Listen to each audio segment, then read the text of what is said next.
اور بر صغیر کے مسلمان پاکستان کے لیے ہر قربانی دینے کو تیار ہو جاتے ہیں۔ اس جد و جہد میں عورتیں بھی مردوں سے پیچھے نہیں ہیں۔ خواتین رہنماؤں میں بیگم شاہ نواز، بیگم لیاقت علی خان، بیگم عبداللہ ہارون، بیگم ہدایت اللہ، بیگم شمس النہار محمود، بیگم شائستہ اکرام اللہ آگے آگے ہیں۔ قائد اعظم اس تاریخی جد و جہد کی عظیم ترین علامت بن گئے ہیں، لیکن مسلمانوں کو پاکستان کے حصول میں ابھی بہت سے حق خواہ طے کرنا ہے۔ ہندو کسی صورت میں بر صغیر کی تقسیم کو گوارا کرنے پر تیار نہیں۔ وہ اپنی اکثریت کے زوم میں ہیں اور پورے بر صغیر کو اپنی اور صرف اپنی میراث سمجھتے ہیں۔ یہ ستمبر 1944 ہے۔ ایک معقولیت پسند کانگریسی رہنما راج گوپالاچاری مسلمانوں کے حق خود اختیاری کی حمایت کر چکے ہیں۔ اسی بنا پر گفتگو شروع ہوتی ہے۔ گاندھی جی متحدہ ہندوستان پر اڑ گئے ہیں اور قائد اعظم پاکستان کے مطالبے پر جمے رہتے ہیں۔ ہندوؤں اور مسلمانوں کے راستے واضح طور پر الگ الگ ہو چکے ہیں۔ وائسرائے شملے میں رہنماؤں کی کانفرنس طلب کرتا ہے۔ پنڈت نہرو ہر حالت میں کانگریس کے مسلک کی ذمہ داری کرنے آئے ہیں۔ ماسٹر تارا سنگھ سکھوں کے نمائندے ہیں اور قائد اعظم یہ عزم لے کر آئے ہیں کہ پاکستان کا اصول منوائے بغیر کوئی سمجھوتا نہیں کریں گے۔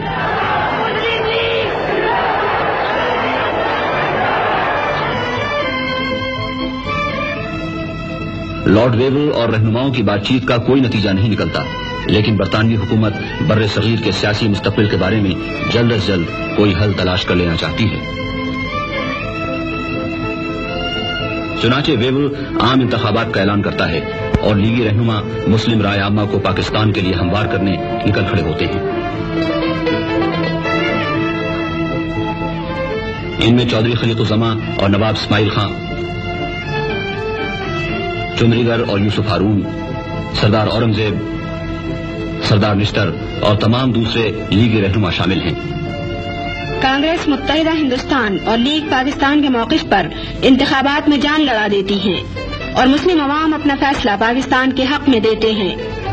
مرکزی اسمبلی کی ساری مسلم نشستیں لیگ نے جیت لی ہیں۔ انتخابات میں یہ ثابت کر دیا ہے کہ پاکستان بر صغیر کے مسلمانوں کا متفقہ مطالبہ ہے۔ اب انگریزوں کے خلاف راست اقدام کا وقت آ گیا ہے اور 16 اگست 1946 کو سارے بر صغیر میں مسلمان مظاہرے کرتے ہیں اور انگریزوں کے دیے ہوئے خطابات واپس کر دیے جاتے ہیں۔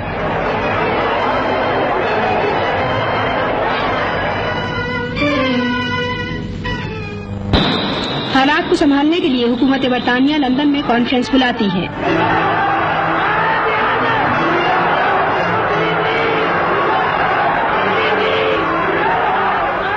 وائسرائے اور لیگی اور کانگریسی رہنما لندن پہنچتے ہیں۔ لندن میں مقیم مسلمان قائد اعظم کا شاندار استقبال کرتے ہیں۔ I am on my mission and I can tell you nothing about the present. That's all I can say. Thank you.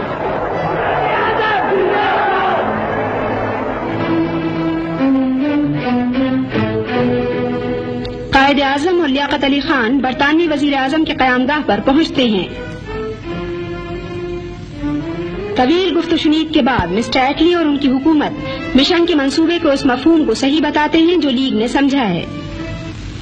I am very happy that I am at this function and already I have had the opportunity of meeting some friends and I might yet find more friends, but you give me no time to do anything else. Congress mister Attlee کا فیصلہ مان لیتی ہے مگر پھر پلٹ جاتی ہے۔ سارے بر صغیر میں حصول پاکستان کی جد و جہد بہت زیادہ زور پکڑ لیتی ہے۔ سن 47 کے آغاز میں پنجاب کی یونینسٹ اور سرحد کی کانگریسی وزارتوں کے خلاف جو عوام کی مرضی کے بغیر ان پر مسلط ہیں، مسلم لیگ سول نافرمانی کی تحریکیں شروع کر دیتی ہے۔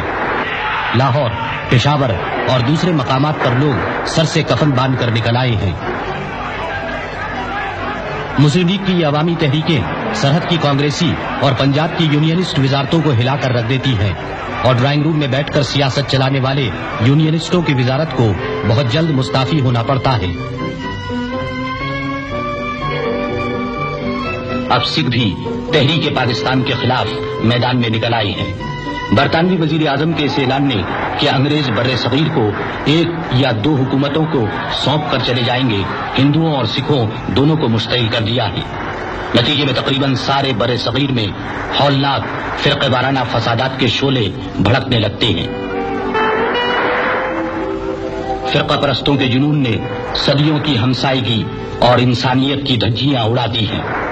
انسان کا لہو پانی سے بھی ارزاں ہو گیا ہے، اور حیرت ہے کہ اب بھی کچھ لوگ ایسے موجود ہیں جو یہ سمجھتے ہیں کہ ہندو اور مسلمان ایک قوم بن کر چین سے رہ سکتے ہیں۔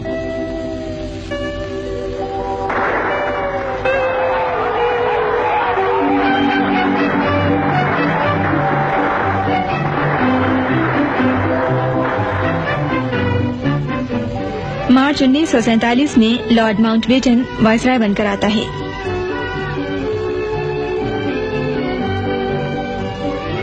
لیگی اور کانگریسی رہنماؤں سے گفتگو کے بعد ماؤنٹ بیٹن وہی حل پیش کرتا ہے جس پر قائد اعظم اتنے عرصے سے زور دیتے چلے آ رہے ہیں، یعنی بر صغیر کی تقسیم۔ قائد اعظم بر صغیر کی وہ تقسیم چاہتے ہیں جس کا لیگ نے سن 46 میں مطالبہ کیا تھا، لیکن کانگریس 1-1 انچ زمین کے لیے لڑتی ہے اور انگریزوں کی جانبداری اور جلد بازی ہندوؤں کو فائدہ پہنچاتی ہے۔ 3 جون سن 47 کو ماؤنٹ بیٹن اپنے منصوبے کا اعلان کرتا ہے۔ پنجاب اور بنگال کے صوبوں کو بھی مسلم اکثریت اور ہندو اکثریت کے ضلعوں کی بنیاد پر تقسیم کرنے اور سلہٹ اور سرحد میں رائے شماری کا اعلان ہوتا ہے۔ اسی روز قائد اعظم قوم سے خطاب کرتے ہیں۔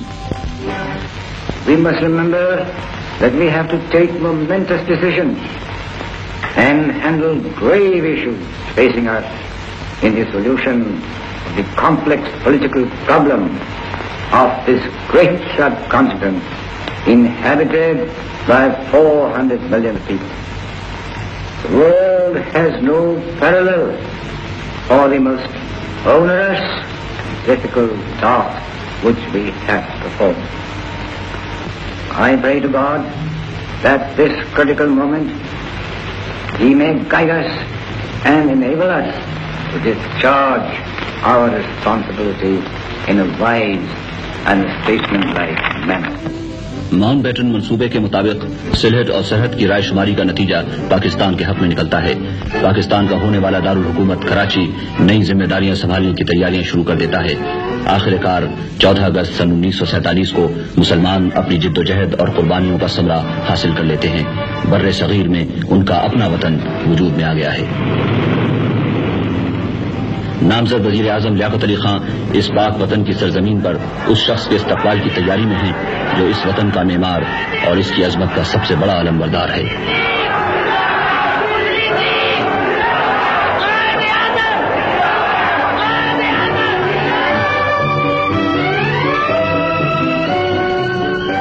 قائد اعظم پاکستان کے سربراہ مملکت کا عہدہ سنبھالتے ہیں۔ لیاقت علی خان وزارت عظمیٰ کا حلف اٹھاتے ہیں اور ان کے بعد دوسرے وزراء کی باری ہے۔